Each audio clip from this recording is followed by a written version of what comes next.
But I would have thought the first question you're too polite to ask is, who was Walt Whitman?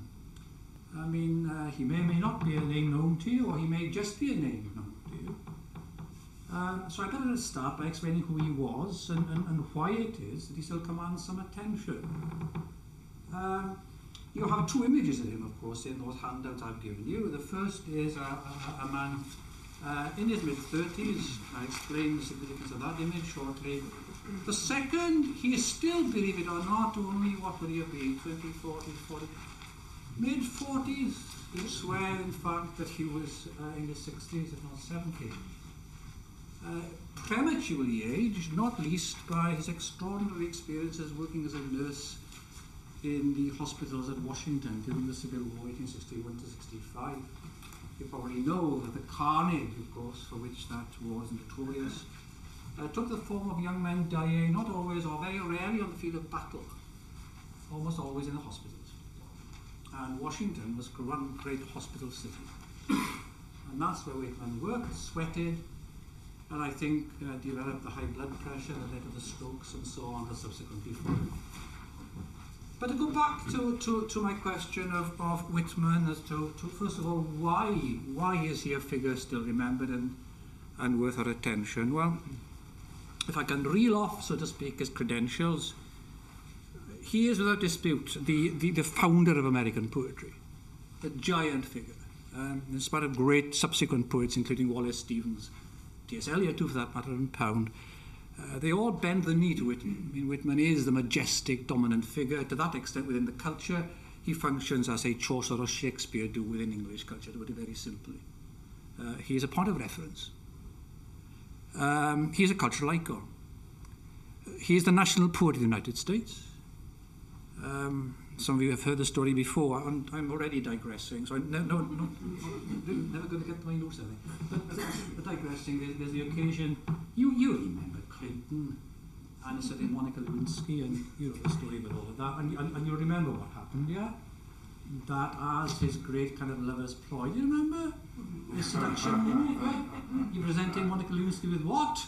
A copy of Whitman's Leaves of Grass, which was salacious. You read it, it is salacious, okay, it is notorious in its day, right? And that led, believe it or not, to a translation I done of Whitman actually being commented on in the San Francisco Post, or whatever it's called. A friend of mine at Hollywood actually emailed me and sent me the actual copy of the paper. But that's, by the way, that's what I was digressing. So you've got the national poet, recognised once again, once Clinton, of course, made that move. As a national poet, lots in the States hadn't even heard of Whitman, but suddenly they had. He's also the quintessential voice of modern America, if you regard it as cosmopolitan, as mixed, as primarily metropolitan, as dynamically, ruthlessly progressive. But he's also the founding figure of modernist poetry, not just within the States, but across the whole world. It was his experimentations in the middle of the 19th century that broke new ground in the direction of what came to be known as free verse and all the other features that nowadays we take for granted as being available to poets. In his day, he was radically innovative, and he seemed to be breaking every known rule to the dismay of his contemporaries. And then, of course, he has functioned in the later 20th century as the grandfather of the Beat generation, honoured by Ginsberg and all of those. The cult figure of the gay movement in the United States. And the key poet for the 60s generation of radical intellectuals and academics. The last 60 years has seen an enormous explosion of interest in and admiration for Whitman, for all those reasons, for better and for worse. But that doesn't tell you who he was originally. So very briefly, let me remind you, he said politely, of when Whitman was born and when he died. He was born in 1819 and he died in 1892. But of course, the pivotal date is 1855, when he published at his own expense, and virtually by overseeing the setting up of the type himself, since he was a trained in fact, of course, in typesetting. The first edition of Leaves of Grass, which I'll circulate shortly. I wish it was the real thing, then it cost several $100,000. but I did see a copy and handle it in the Houghton Library in Harvard of the real thing, and very exciting it was. But this is an exact facsimile. And you've only got to look at it to see what a peculiar animal it is. There's been no such book as this before, you know. Look at the form, look at the size, you know. And then you open it, it gets even worse. First of all, the image you have, which I better quickly talk about now, the one you have in your handouts, the first one, yeah?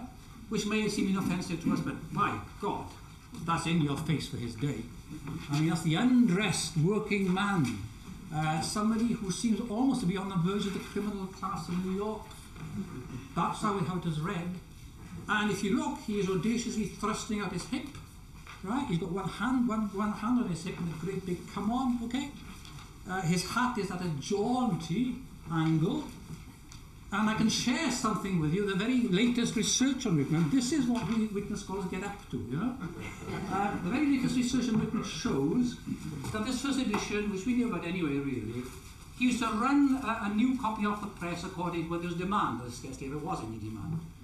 But when somebody wanted a copy of Leaves of Grass, he would print it, he would run it off again. Now, between those different, therefore, imprints of Leaves of Grass, he would fiddle with the text. He would also fiddle with the image. And research, cutting-edge research. This is what persuades students of mine to follow a Whitman course with us, and I tell them this. You can see there how he thrusts out his hip and so on. Now, the interesting thing is, recent meticulous research has proved that Whitman went back and over succeeding imprints of Leaves of Grass, he enhanced the crotch.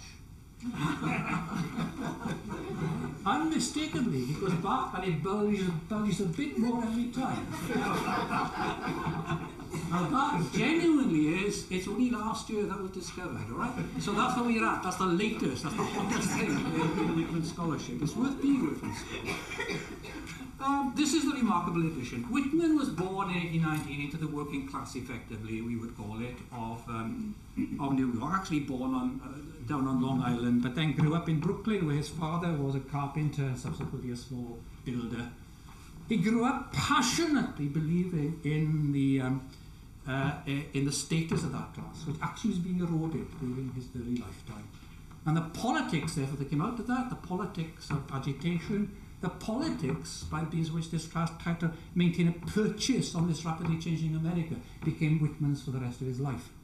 And explains partly, it links with what I'm going to say later, explains partly why, certainly to British workers of the late 19th century, late 20th century, Whitman seemed one of their own.